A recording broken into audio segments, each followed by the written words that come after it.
Friends, कैसे हैं सारे? आई होप सब अच्छे होंगे। Welcome back to my channel novel corner Anjum. तो मैं सुना रही हूँ आपको प्यार है या सज़ा, अपने नॉवेल की स्टोरी। और इस स्टोरी का अब आने वाला है इंटरवल, और बहुत ही बड़ी ट्रेजिडी सागर और सरिता की लाइफ में होने वाली है। तो कैसे कहानी मोड़ लेती है, सुनते रहिए। तो ज़्यादा वक्त न लेते हुए करती हूँ कहानी को शुरू। सुनिए।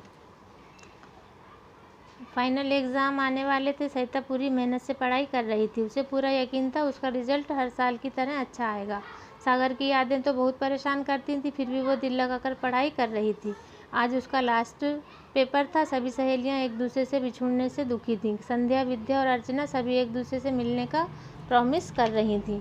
विद्या सरिता से बोली, यार तेरे से माधुरी के हालचाल पता चलते रहते थे, अब तो वो भी नहीं मिल पाएंगे। सरिता बोली, तू आना मेरे घर, माधुरी से मिल लिया करना और उसकी माँ से भी। मेरा घर कौन सा दूर है और तू तो देख ही चुकी है। संध्या बड़ी परेशान दिख रही थी। उसे अपनी ही टेंशन थी, वह अब राजीव से कैसे मिल पाएगी पता नहीं। विद्या ने कहा, तू क्यों टेंशन हो रही है, राजीव ही तुझसे मिलने आ जाया करेगा। अरे यार, आजकल मार्केट में स्मार्टफोन आ चुके हैं, दोनों स्काइप पर फेस टू फेस चैट कर लिया करना, वीडियो कॉल कर लिया करना, नो टेंशन, बिंदास रहने का। सब हंस पड़ती हैं। सच है यार, इंटरनेट की इस दुनिया में इम्पॉसिबल कुछ भी नहीं है। अर्चना ने कहा, ओके बाय। सब एक दूसरे को बाय करती हैं। यार सब दुआ करना हम लोग जल्द ही वापस मिलें कॉलेज में। आज कमला मौसी प्रेमा से मिलने आई थी। सरिता चाय बना लाई। कमला शिकायत करती है, क्यों सरू, इतने दिन हुए तू घर ही नहीं आई। देख मुझसे रहा नहीं गया तो मैं ही तुझसे मिलने आ गई। दीपू भी कितनी जिद कर रहा था और कहती थी कि आभा दीदी नहीं है तो क्या मैं रोज़ आया करूँगी। सरिता बोली, सॉरी मौसी, वो परीक्षा चल रही थी ना, एग्ज़ाम की वजह से मैं नहीं आ पाई। बताइए रजनी भाभी और दादी कैसी हैं? आभा दीदी कब आएंगी? मुझे उनकी बहुत याद आ रही है। कमला खुश होकर बोली, तुझे एक खुशखबरी सुनाती हूँ, तू सुनकर बेहद खुश हो जाएगी। अच्छा बता, क्या खुशखबरी हो सकती है? सरिता हंसकर बोली, आभा दीदी आ रही हैं क्या? कमला ने नामे सर हिला दिया। सुन, हमारे घर में छोटी आभा आने वाली है। सरिता खुशी से नाचने लगती, वाह, रजनी भाभी दोबारा मम्मी बनने वाली हैं। ए दीपू, पता है नन्ही गुड़िया आने वाली है। दीपू बाहर आंगन में खेल रहा था। सरिता उसे गोद में लेकर बोलती है, मिस्टर छोटू, अब आपकी छोटी बहन आने वाली है, समझे आप सब उसी को प्यार करेंगे, आपको तो कोई प्यार नहीं करेगा। बहुत खुश थी सरिता। प्रेमा से बोली, माँ मैं तो अभी रजनी भाभी से मिलकर आऊँगी। भागती सी जाती है। दादी बाहर ही मिल जाती है, नमस्ते कहती है और दौड़कर रजनी के पास चली जाती है। ओह रजनी भाभी, हमारी छोटी सी नन्ही परी आने वाली है। कॉन्ग्रेचुलेसन, नन्ही परी ही आएगी, प्रॉमिस कीजिए, बाबा नहीं चाहिए मुझे। रजनी थोड़ी नाराज़गी से बोली, रहने दे, झूठा प्यार न जता, कब से नहीं आई है तू मुझसे मिलने। सरिता उसे मनाते हुए कहती है, सॉरी भाभी, मेरी परीक्षा चल रही थी ना, इसी वजह से नहीं आ पाई। आभा दीदी से मिलने आई थी तब से अब तक सॉरी। लेकिन आपको दोबारा मम्मी बनने की बात पता चली तो देखिए मुझसे रहा नहीं गया, कैसे भाग कर आई हूँ। भाभी इस बार मुझे नन्ही परी ही चाहिए, बिल्कुल आपकी तरह सुंदर, आपकी ही डुप्लीकेट। हाँ सरिता, तेरे भैया, माँ जी और दादी सभी की इच्छा इस बार हमें बेटी हो। बेटियों से ही घर में रौनक हुआ करती है। सरिता, पता है मम्मी पापा भी आ रहे हैं संडे को मुझसे मिलने, उन्हें पता चला तो मेरी खबर लेने आ रहे हैं। सागर जी भी आएंगे क्या? शक पका सी गई और बोली, मेरा मतलब है दीपू के मामा भी तो बहुत खुश होंगे ना, क्या वो आपको बधाई देने नहीं आएंगे? रजनी बोली, वो अभी पढ़ाई में बिजी है, फ़ोन पर ही कह रहा था दीदी दिल तो चाहता है कि आपके पास उड़कर चला आऊँ, लेकिन पढ़ाई मिस नहीं कर सकता, लेकिन बहुत ही जल्द आपसे मिलने आऊँगा। वो अगले महीने आएगा तो मैं भी कुछ दिनों के लिए चली जाऊँगी। दीपू की छुट्टियाँ भी आने वाली हैं। सरिता सागर के ना आने से जहाँ उदास हुई, वहीं उसके जल्द ही आने की खबर से खुश भी हो गई। फिर वो आभा की बातें करती रहीं दोनों, और थोड़ी देर रुककर सरिता वापस अपने घर आ गई। आज संडे है, सरिता ने प्रेमा से कहा, माँ आज रजनी भाभी के मम्मी पापा आ रहे हैं, मैं चली जाऊँ उनकी मदद के लिए। उसका दिल जैसे बल्लियों उछल रहा था, बहुत खुश हो रही थी। ठीक है, भले बड़े भले लोग लगते हैं मुझे, क्या सागर भी आ रहा है? प्रेमा को भी सागर भाग गया था। सागर जी बाद में आएंगे, सरिता बोली। ठीक है, तू रसोई में मेरी थोड़ी मदद करा दे, फिर चली जाना। सरिता जल्दी से रजनी के यहाँ पहुँचती है। रजनी रसोई में मिलती है। सरिता भी उसकी मदद कराने लगती है। तभी शंभू काका आकर बताते हैं, बहू जी आपका फ़ोन बज रहा है, लीजिए। रजनी फ़ोन अटेंड करती है। सागर की बदहवासी आवाज़ आती है, दीदी आप जल्दी आ जाइए, मम्मी पापा की कार का एक्सीडेंट हो गया है, हॉस्पिटल से फ़ोन आया है, मैं वहीं जा रहा हूँ, प्लीज़ दीदी आप जल्दी आइए। उधर से सागर की बेहद ही घबराई हुई आवाज़ रजनी के कानों में पड़ी। रजनी को सुनकर तो चक्कर ही आ गया, फ़ोन हाथ से छूटकर गिर जाता है। हे भगवान, ये क्या हो गया। सरिता रजनी को संभालती है, कमला और दादी भी आ जाती हैं।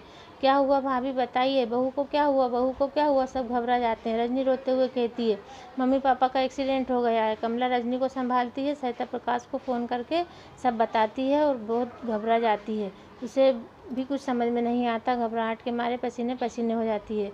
प्रकाश जल्दी से आ जाता है। रजनी और प्रकाश दीपू को लेकर जल्दी से नागपुर के लिए रवाना होते हैं।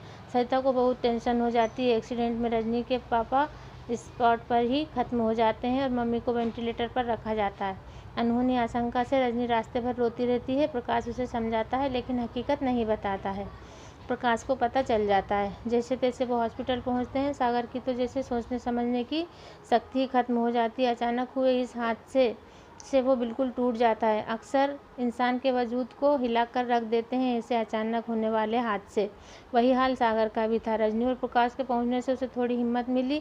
पापा तो जा चुके थे, मम्मी भी आखिरी सांसें ही गिन रही थी। सागर रजनी से लिपट कर खूब रोने लगता है, दीदी ये क्या हो गया, मुझे तो कुछ समझ नहीं आ रहा है, ये सब क्या हो रहा है। रजनी सागर को तसल्ली देती है और खुद भी खूब रोती है, लेकिन होनी तो होकर ही रहती है। आखिर रजनी की माँ भी हजार सपने आंखों में संजोए दम तोड़ देती है। सागर पर तो जैसे गमों का पहाड़ ही टूट जाता है। सागर जैसे तैसे खुद को संभाल कर अपनी मम्मी पापा का अंतिम क्रियाकर्म करके पूरे रीति रिवाज से संपन्न करता है। प्रकाश उसे बहुत हिम्मत देता है। 13वें के बाद सागर रजनी से कहता है, दीदी भगवान ने हमारे साथ ही ऐसा क्यों किया। निर्मला और नितिन भी रजनी और सागर से लिपट कर बहुत रोते हैं। सागर खुद को संभालता है और अपने दोनों छोटे बहन भाई को भी तसल्ली देता है। वो दोनों खुद को अकेला नहीं समझें। दोनों बहन भाई उन्हें यही समझाते हैं। वो उनके सपने पूरे करेगा और मम्मी पापा की कमी कभी महसूस नहीं होने देगा। एक पल में सारी खुशियाँ बिखर जाती हैं, सब तहस नहस हो जाता है। उसने सोच लिया था कि अब अपने दोनों छोटे बहन भाई की जिम्मेदारी वो ही उठाएगा और उन्हें मम्मी पापा की कभी कमी नहीं महसूस होने देगा। उसने रजनी से भी यही कहा था। सरिता को रजनी से फ़ोन पे बात करते उसी दिन पता चल जाता है। सुनकर उसके पैरों तले से ज़मीन खिसक जाती है। वो सागर के दुख को महसूस करती है। 3 दिन बाद रजनी से कहकर सागर से बात करती है। सागर सरिता की आवाज़ सुनकर खुद को रोने से रोक नहीं पाता। सरू ये सब क्या हो गया, मैं तो बिल्कुल अकेला हो गया हूँ, समझ नहीं आ रहा खुद को कैसे संभाल पाऊँगा, क्या करूँ, भगवान ने मेरे साथ ही ऐसा क्यों किया, बताओ सरू, पूछो अपने कान्हा से किस कसूर की सज़ा दी है मुझे।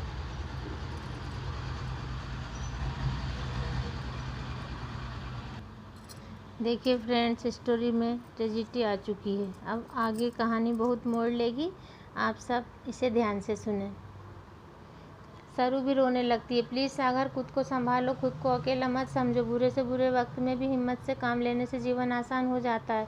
मैं तुम्हारी तकलीफ़ समझ रही हूँ, लेकिन जिसने गम दिया है वही इसे उठाने की हिम्मत भी देगा। अपनों के खोने का गम आसान तो नहीं, मगर ज़िंदगी में आगे बढ़ने के लिए इन गमों को पीछे छोड़ना ही पड़ेगा। फिर तुम्हें तो अपने छोटे बहन भाई की भी जवाबदारी उठानी है। तुम इस तरह कमज़ोर पड़ोगे तो उन्हें कौन संभालेगा। तुम्हें खुद को संभालना ही होगा। काश इस दुख की घड़ी में मैं तुम्हारे पास होती, लेकिन मैं मजबूर हूँ। कान्हा से प्रार्थना करती हूँ तुम्हारी मम्मी पापा की आत्मा को शांति दे और तुम्हें हालातों को संभालने का हौसला। तुम कर सकते हो सागर, मैं जानती हूँ तुम करोगे। खुद को भी संभालोगे और अपने बहन भाई को भी संभालोगे। देखो रजनी दीदी भी मम्मी बनने वाली हैं, उन्हें भी ज़्यादा टेंशन ठीक नहीं है। सागर प्लीज़ तुम अपना ख्याल रखना, मेरी खातिर, अपनी सरू की खातिर तुम्हें जीना है, मजबूत होना है, कामयाब होना है। मैं आकर सब संभाल लूँगी, बस तुम खुद को संभाल लो। खुद को संभालना होगा, वादा करो खुद को कमज़ोर नहीं पड़ने दोगे। कान्हा सब ठीक करेंगे, सब ठीक होगा, अब रखती हूँ। और सरिता फपक फपक कर रोने लगती है। सरिता तो जैसे सदमे में ही आ जाती है। अब क्या होगा, तसल्ली देना तो आसान है, लेकिन जिस पर बीतती है वही जानता है। कान्हा सागर को हिम्मत दे। काश इन पलों में मैं उसके साथ होती। सागर ये कैसे मुमकिन हो सकता है, वो तो जी भर कर रो भी नहीं सकती थी, वरना माँ को क्या जवाब देगी। सरिता घर आकर माँ को बताती है। प्रेमा को भी बहुत दुख होता है।